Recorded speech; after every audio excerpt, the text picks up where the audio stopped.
Hello everyone, आज की इस वीडियो में हम पढ़ेंगे MCS 011 problem solving and programming block 2 control statement array and function unit 8 functions. तो इसके अंदर हमने कुछ वीडियोस कुछ जो टॉपिक है वो प्रीवियस वीडियोस में कवर कर लिए हैं। आज हम स्टार्ट करेंगे।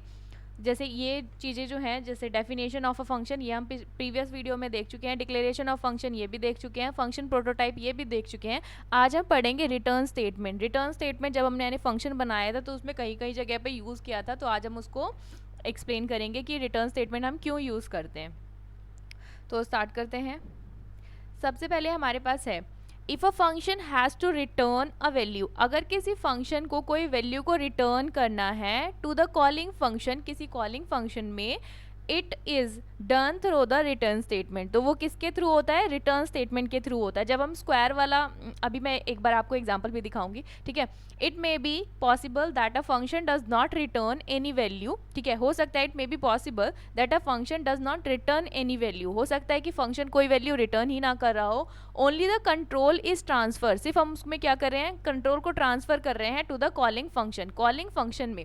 तो जब आप रिटर्न लिखते हो तो उसका एक्सप्रेशन ये होता है, रिटर्न और कुछ भी आप, इसका सिंटेक्स होता है, यहाँ पर आप लिखेंगे रिटर्न और यहाँ पर क्या लिखेंगे? जो भी आपको एक्सप्रेशन देना है वो लिखेंगे और यहाँ पर सेमीकोलन लगाएंगे, ठीक है। कुछ पॉइंट्स है जो आपको ध्यान रखने हैं। जैसे अगर मैं यहाँ पर एक चीज़ बोलूँ, क्या वैलिड है और क्या इनवैलिड स्टेट रिटर्न्स है, तो वैलिड क्या होंगे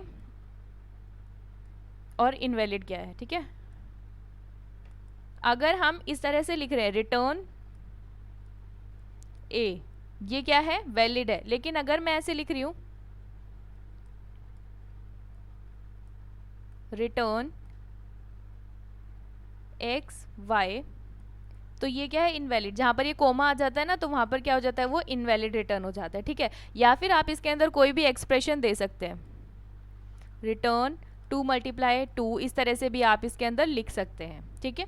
तो ये था हमारा रिटर्न के बारे में। और कुछ चीज़ें हैं, जैसे कि अगर आप, it can only be used in function that is declared with the return type such as, जैसे हम जो हम फंक्शन को लिखते हैं, जैसे अगर आप स्टार्ट कर रहे हो, जब हम फंक्शन को लिखते हैं, मेन फंक्शन भी जब हम स्टार्ट करते हैं तो आप वहां पर लिखते हो ना void मेन, और उसके बाद में आप फंक्शन को स्टार्ट करते हो। तो यहाँ पर अगर हम रिटर्न नहीं भी लिखेंगे तब भी चल जाएगा। जो नेक्स्ट लाइन में अगर यहाँ पर मैंने लिखा इंट टाइप, मैंने डिक्लेयर किया यहाँ पर इंट, फिर मैंने लिखा मेन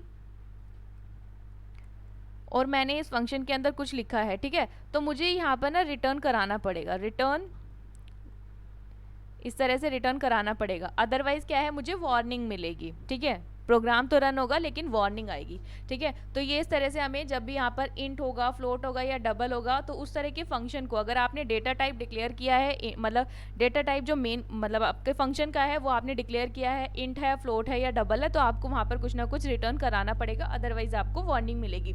लेकिन यहीं पर the function declare with void type does not return any value, ठीक है। अगर फंक्शन को आप डिक्लेयर करें वॉइड टाइप का, तो वहां पर आपको कोई भी रिटर्न कराने की, कुछ भी रिटर्न कराने की जरूरत नहीं है, आपको कोई एरर, कोई वार्निंग नहीं मिलेगी, ठीक है। तो यहाँ पर कुछ क्वेश्चन है, which of the following are valid return statement, कि इसमें से कौन कौन से वैलिड रिटर्न स्टेटमेंट है? रिटर्न ए, तो ये क्या है हमारे पास? वैलिड।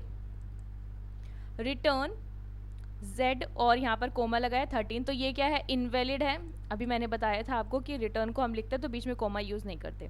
रिटर्न 22.44, ठीक है, 22.44, तो यहाँ पर क्या है हमारे पास? ये क्या है हमारे पास? इनवैलिड है। इनवैलिड क्यों है? ओ सॉरी सॉरी, ये वैलिड है। ये वैलिड है क्योंकि यहाँ पर ये जो वैल्यू है ये फ्लोट टाइप की है, तो एक्सप्रेशन में हम कोई भी वैल्यू को रिटर्न करा सकते हैं, तो ये क्या है? वैलिड है। यहाँ पर रिटर्न ये भी वैलिड है क्योंकि कुछ रिटर्न नहीं कर रहा। रिटर्न एक्स वाई, एक्स को मल्टीप्लाई किया एक्स से, फिर उसके बाद यहाँ पर देखो बीच में कोमा यूज हो रहा है, इस वजह से ये क्या है? इनवैलिड है, ठीक है, ये वैलिड है। तो ये था हमारा रिटर्न का कुछ देखना कि कैसे, कौन सी वैलिड होते हैं, कौन से इनवैलिड होते हैं। अब हम चलते हैं अपने प्रोग्राम की तरफ ताकि और भी अच्छे से आपको क्लियर हो सके।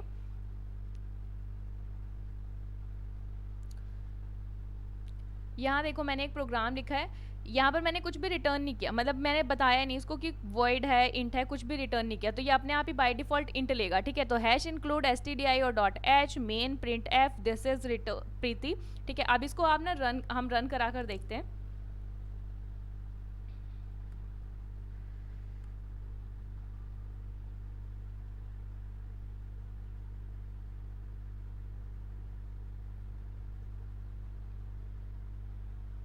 तो यहाँ पर देखो आपको यहाँ पर वार्निंग मिल रही है, return statement C22 warning return type default to int.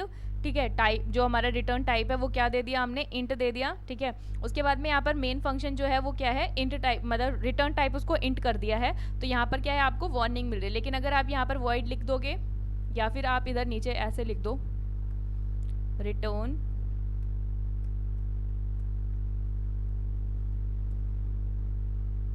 Zero, अब हम इसको रन कराएंगे।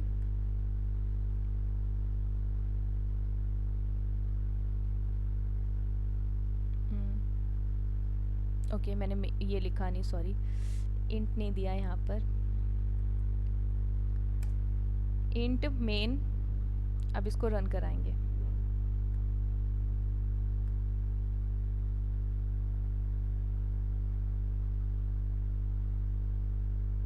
यहाँ पर आपको कोई भी वार्निंग देखने को नहीं मिलेगी। अब इसके बाद में मैं एक चीज़ और कर रही हूँ, यहाँ पर मैंने क्या लिख दिया, वॉइड लिख दिया।